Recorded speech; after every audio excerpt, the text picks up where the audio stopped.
Vous écoutez Inky et Pete se livrent, le podcast lecture qui donne vie et voix au premier mot d'un livre et vous donne envie de découvrir les suivants. En ce mois de janvier 2026, ce sont vos meilleures lectures de 2025, vos Inky Pete, vos Wishky Pete, qui se livrent pour créer et illuminer ensemble l'Inky Pete de 2026. Bonjour à tous, je suis Chloé Chevalier, l'autrice des séries de fantasy Récits du Demi-Loup et Loin des îles Mauves et de la novella de science-fiction Les Essaims. Mon coup de cœur 2025, c'était clairement Les Groseilles de novembre de l'auteur estonien Andrus Kivirek. Pour vous le résumer rapidement, c'est l'histoire de paysans du fin fond de l'Estonie du XIIIe siècle qui sont en prise avec le petit baron local, avec une peste, avec un hiver trop froid et soyons honnêtes, surtout avec eux-mêmes et leurs bêtises. Voilà, on est dans une Estonie tout juste christianisée, donc il y a encore beaucoup de magie, beaucoup de croyances païennes, et tout ça se heurte assez délicieusement. Ce que j'ai particulièrement adoré, c'est la variation des registres. En fait, parfois, au sein même d'un paragraphe, quasiment d'une phrase à l'autre, on passe du comique au tragique, à l'horreur, à la poésie, à la satire sociale, au gag, au merveilleux, le tout dans une liberté absolue et particulièrement jouissive. Donc voilà, Les Groseilles de novembre, je conseille. Place au Wishky Pete.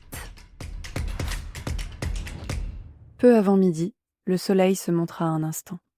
Cela faisait plusieurs semaines que l'on n'avait plus vu un tel prodige. Depuis le début d'octobre, le temps était resté gris et pluvieux. L'astre du jour épia une dizaine de minutes entre les nuages, puis le vent se leva, reboucha le mince interstice qui s'était ouvert brièvement, et le soleil disparut. De la neige fondue se mit à tomber. Dans la ferme de Coera-Caarel, un jeune homme allongé à même le plancher gémissait de douleur. En proie à de terribles souffrances, il se tortillait au point de ressembler à un bretzel. Les femmes des fermes voisines, accroupies autour de lui, caressaient sa tête et rafraîchissaient ses membres tremblants. Caarel, lui, fumait sa pipe d'un air soucieux, en regardant cet homme qui se convulsait comme un serpent, et qui n'était autre que son valet, Jan. « Ils me l'ont tué au manoir !» s'écria-t-il. « Mon seul valet, ils me l'ont tué !»« Tu ne peux vraiment pas rester allongé sur le dos ?» demanda une femme au malade. « Non !» cracha Jan entre ses dents, en gémissant de douleur. « Ça fait sacrément mal. C'est comme si quelque chose se déchirait à l'intérieur. Est-ce que je vais mourir? Je suis encore si jeune. »« N'aie pas peur, tu ne vas pas mourir, » lui dit Caarel pour le consoler. « Quelqu'un est déjà parti chercher de l'aide.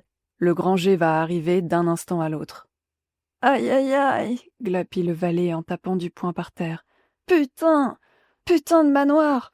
Que la peste les emporte, les salauds !» Les femmes détournèrent le regard. Le spectacle d'une telle souffrance chez un être humain créé à la ressemblance de Dieu était insoutenable. Même le chien se gratta et sortit sous la pluie. Sans pour autant éprouver de compassion particulière pour le malheureux, il n'était qu'un animal dépourvu de raison qui vaquait à ses propres affaires. « Encore une victime du manoir », marmonna dans le coin de la salle la grand-mère infirme de la ferme voisine, qui s'était traînée elle aussi jusque-là. En dépit des paroles réconfortantes du fermier, il semblait bien que la mort n'allait pas tarder à arriver. Elle devait déjà être dans l'entrée, en train d'ôter son manteau de son corps osseux.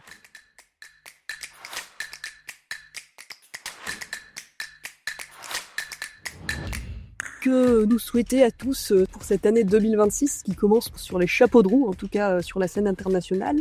Eh bien, fortitude, espérance, persévérance, voilà, on va y arriver, il faut tous s'accrocher aux récits qui nous font du bien, tous ensemble. Voilà, bonne année 2026.